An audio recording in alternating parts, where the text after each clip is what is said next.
খুব মজাদার একটা ঘটনা শুনবেন। আপনাদের আগ্রহ দেখে তো মনে হয় না শোনার ইচ্ছা আছে।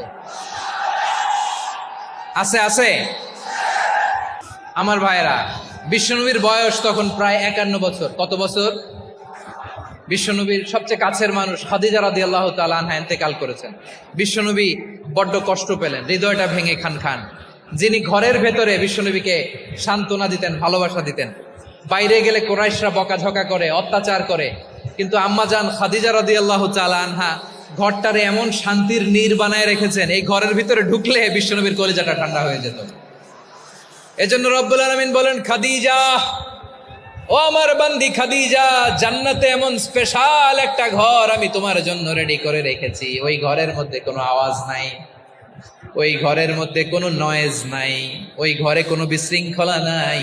কারণ মক্কার জমিনে আমার নবী কোরাইশদের বিশৃঙ্খলা, নয়েজ আর ঝামেলাগুলোকে উপেক্ষা করে যখন তোমার ঘরের ভিতরে ঢুকতো, ঘরটারে তুমি শান্তির নীড়, ঠান্ডা, নীরব, নিস্তব্ধ, নিঝুম আর শান্তির নীড় বানিয়ে রেখেছো। এজন্য জান্নাতে স্পেশাল একটা শান্তির নীড় আমি তোমারে উপহার দেব। ওই প্রিয়তমা স্ত্রী খাদিজা ইন্তেকাল করলেন, বিশ্বনবীর হৃদয় ভেঙে খান খান। আবার ওনার চাচা আবু তালেব ইন্তেকাল করলেন, যিনি পলিটিক্যাল শেল্টার দিতেন নবীকে। কে দিতেন? আবু তালেবের ভয়ে, বিশ্বনবীর এই চাচার ভয়ে কোনো মুশরিক নবীর গায়ে হাত দেওয়ার সাহস পায় নাই। এখন স্ত্রীও নাই, চাচাও নাই, নবীকে আশ্রয় দেওয়ার কেউ নাই, নবীর চারদিকে অন্ধকার। নবী এখন কই যাবেন? আমার পেয়ারা নবী নতুন স্টেশন খুঁজতেছেন, নতুন দাওয়াতি প্ল্যাটফর্ম খুঁজতেছেন।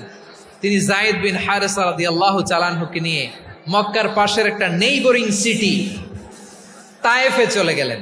কোথায় চলে গেলেন? লালমনিরহাটের ভাইয়ের আওয়াজ করে বলেন, কোথায় গেলেন? তায়েফে চলে গেলেন দিনের দাওয়াত দেওয়ার জন্য। কি দেওয়ার জন্য? নাকি জমি কিনতে গেছিলেন? জমি কিনতে, দুনিয়ার যশ খ্যাতির জন্য, নিজের কোনো লাভের জন্য? তায়েফবাসীদেরকে জাহান্নামের আগুন থেকে বাঁচানোর জন্য। আওয়াজ করে বলতে হবে, ঠিক কিনা? বিশ্বনবী বিশাল মরুপথ, পাহাড়ি পথ পাড়ি দিয়ে তায়েফের মরুজমিনে গেলেন কোরআনের দাওয়াত নিয়ে, ইমানের দাওয়াত নিয়ে। কিন্তু তায়েফের লোকেরা বিশ্বনবীর দাওয়াতকে শুধু প্রত্যাখ্যান করেই থামে নাই, তারা বিশ্বনবীর সাথে অত্যন্ত খারাপ আচরণ করেছে। বিশ্বনবীকে শারীরিকভাবে হেনস্থা করেছে, আমার নবীকে শারীরিকভাবে অত্যাচার করেছে, আমার পেয়ারা নবীর গায়ে পাথর মেরেছে, বিশ্বনবীর গা বেয়ে ঝরঝর করে রক্ত ঝরেছে, নবী জামিনের মধ্যে লুটিয়ে পড়েছেন, আবার মেরেছে, আবার নবী হাঁটতে শুরু করলেন, পেছন থেকে আবার মেরেছে, আবার নবী রক্তাক্ত হয়ে জামিনের মধ্যে লুটিয়ে পড়লেন, আবার মেরেছে। বিশ্বনবীর মতো এত সুস্ত্রী মানব, বিশ্বনবীর মতো এত শুভ্র মানব, বিশ্বনবীর মতো এমন চমৎকার দেহাবয়ব দিয়ে রব্বুল আলামিন কাউকে বানান নাই।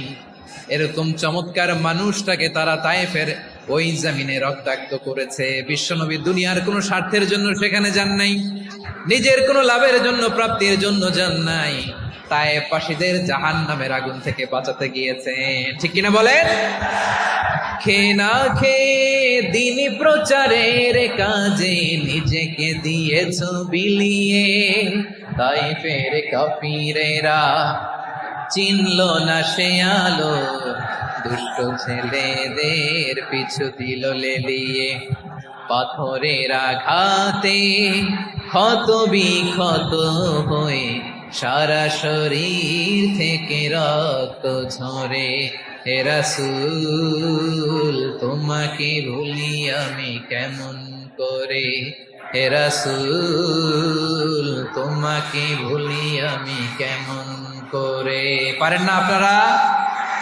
ধরুন আমার সাথে, হাজার ব্যথা বেদনার পরে ফিরে আসনি তুমি আপন ঘরে, দিনের আলো তুমি ছড়িয়ে দিতে চলে গেলে মদিনায় মক্কা ছেড়ে। হে রাসূল, তোমাকে ভুলি আমি কেমন করে? হে রাসূল তোমাকে বলি আমি কেমন করে, ঠিক কিনা বলে? প্রিয় ভাইরা, তায়েফের ছেলেরা নবীকে রক্তাক্ত করলো। আমার নবী কই যাবে? কই যাবে? মক্কায় জায়গা নাই, তায়েফে জায়গা নাই। তায়েফ থেকে ভারাক্রান্ত মন নিয়ে আমার নবী মক্কায় ফিরে আসলেন। বিশ্ব নবী মক্কায় ঢুকতে পারেন না। মক্কার মরুভূমির দিকে তাকিয়ে, উপত্যকার দিকে তাকিয়ে বিশ্বনবী ধা ধা করে কাঁদেন, ঝরঝর করে। নবীর চেহারা মোবারক থেকে চোখের পানিগুলো বেয়ে বেয়ে পড়ে। আমার জন্মস্থান, আমার শৈশব, কৈশোর, যৌবন কেটেছে এই মক্কায়।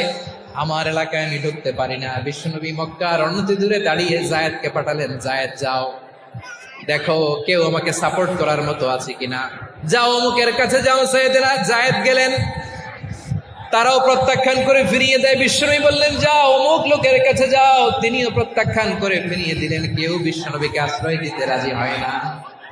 নিজ জন্মভূমিতে বিতাড়িত বিশ্বনবী, সর্বশেষ বিশ্বনবী বললেন যাও মুতঈম ইবনে আদির ঘরে যাও।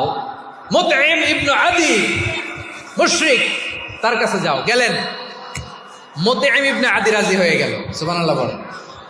দেখেন, অনেক বিপদের সময়ও আমি নিজে সাক্ষী, সামাজিকভাবে, রাজনৈতিকভাবে কত ঝঞ্ঝা, কত ষড়যন্ত্র, কত কনস্পাইরেসি পাড়ি দিয়ে আমাদেরকে সামনে এগিয়ে যেতে হয়।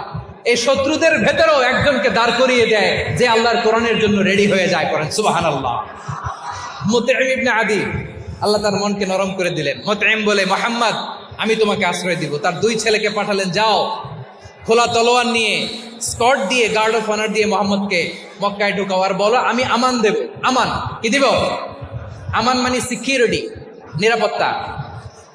সিকিউরিটি ছাড়া, আমান দেওয়া ছাড়া কেউ থাকতে পারতো না মক্কায়। দুই ছেলে বিষ্ণু ইসা ইসলামকে নিয়ে আসলো। নবী কাবার চারদিকে তাওয়াফ করলেন, নামাজ পড়লেন।